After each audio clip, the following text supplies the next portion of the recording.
اور نبی پاک صلی اللہ علیہ وآلہ وسلم کے جھنڈے کا سایہ ہوگا، اللہ کے عرش کا سایہ ہوگا، اور اللہ تعالیٰ اپنے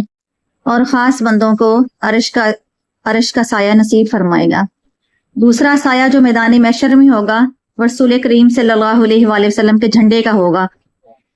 کیونکہ آپ کو مقام محمود عطا کیا جائے گا،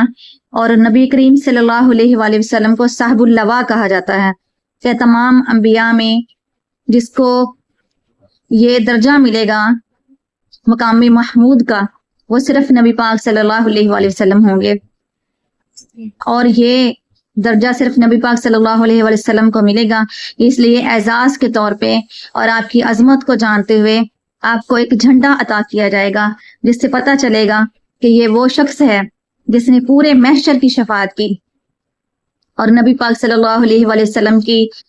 سفارش کی وجہ سے ہی قیامت کے دن حساب کتاب شروع ہوگا،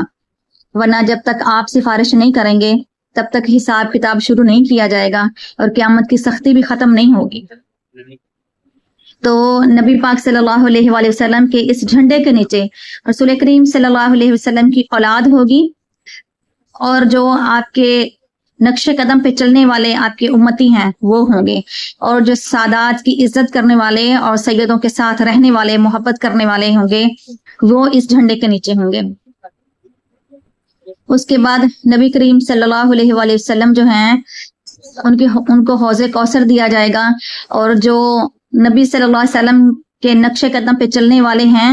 جو ان کی سنتیں پوری کرنے والے ہیں، جو میرے نبی کے سچے غلام ہیں، ان کو حوض کوثر پلایا جائے گا۔ روز محشر میں یہ حوض کوثر بہت بڑی نعمت ہوگی۔ رسول کریم صلی اللہ علیہ وسلم نے ارشاد فرمایا، حوض کوثر کا پانی دودھ سے زیادہ سفید ہے، اور برف سے زیادہ ٹھنڈا ہے، اور شہد سے زیادہ میٹھا ہے۔ فرمایا جو ایک بار حوض کوثر پی لے گا تو قیامت کی اتنے سخت دن میں بھی اس کو دوبارہ پیاس نہیں لگے گی۔ اور کچھ لوگ ایسے ہوں گے، فرمایا وہ مجھے پہچانتے ہوں گے، میں ان کو پہچانتا ہوں گا، یعنی کہ میرے نبی کی امتی ہوں گے، لیکن عمل کرنے والے نہیں ہوں گے اور اللہ کے رسول اور اللہ کے حکم توڑنے والے ہوں گے۔ تو فرمایا کچھ لوگ ایسے ہوں گے جو مجھے جانتے ہوں گے، میں ان کو پہچانتا ہوں گا، وہ میرے حوض پہ پانی پینے کے لیے آئیں گے، لیکن جب حوض کوثر کے قریب آئیں گے تو ان کے درمیان اور حوض کوثر کے درمیان ایک پردہ آ جائے گا، اور وہ لوگ پانی نہیں پی سکیں گے، حوض کوثر کا پانی نہیں پی سکیں گے۔ اللہ تعالیٰ ہمیں معاف فرمائے، اللہ تعالیٰ ان میں ہمارا شمار کر دے جن کو حوض کوثر بھی نصیب ہونا ہے، اور نبی پاک صلی اللہ علیہ وسلم کی شفاعت کبریٰ بھی نصیب ہونی ہے۔ روز محشر کے دن کچھ لوگ بہت پریشان ہوں گے، لیکن کچھ ایسے بھی لوگ ہوں گے جن کو مشک کے ٹیلوں کے اوپر بٹھایا جائے گا، اور ان کے سامنے جنت کے کھانے رکھ دیے جائیں گے، اور ان کو کہا جائے گا کھانے کھاؤ، جنت کے کھانے کھاؤ، اور اپنے نبی کے ہاتھوں سے حوض کوثر پیو، اور آج تم لوگوں کے لیے خوشیاں ہی خوشیاں ہیں، اور انہی لوگوں کے لیے وعدہ کیا ہے اللہ تعالیٰ نے، لا خوف علیہم ولا ہم یحزنون، کہ نہ ان پہ کوئی غم ہوگا نہ یہ پریشان ہوں گے۔ تو یہ لوگ دنیا میں بھی پریشان نہیں ہیں، اور آخرت میں تو بالکل اللہ تعالیٰ ہر پریشانی ان سے دور فرما دے گا، اور یہ وعدہ ادھر اللہ تعالیٰ پورا فرمائے گا۔ وہ جو اتنا اندھیروں والا دن ہوگا اس میں کچھ لوگ ایسے بھی ہوں گے جن کے بارے میں اللہ تعالیٰ نے ارشاد فرمایا، نورہم یسعی بین ایدیہم وبایمانہم، ان کا نور ان کے سامنے بھی ہوگا اور ان کی دائیں سائڈ پہ بھی ہوگا۔ تو یہ نور ان کی نیکیوں کا ہوگا، ان کی نیکیوں کی وجہ سے اللہ قیامت کے دن ان کو روشنی عطا فرمائے گا۔ پھر اللہ پاک نے ارشاد فرمایا، وہ قیامت کا دن ایسے ہوگا تو یوم تبیض وجوہ وتسود وجوہ، کہ کچھ لوگوں کے چہرے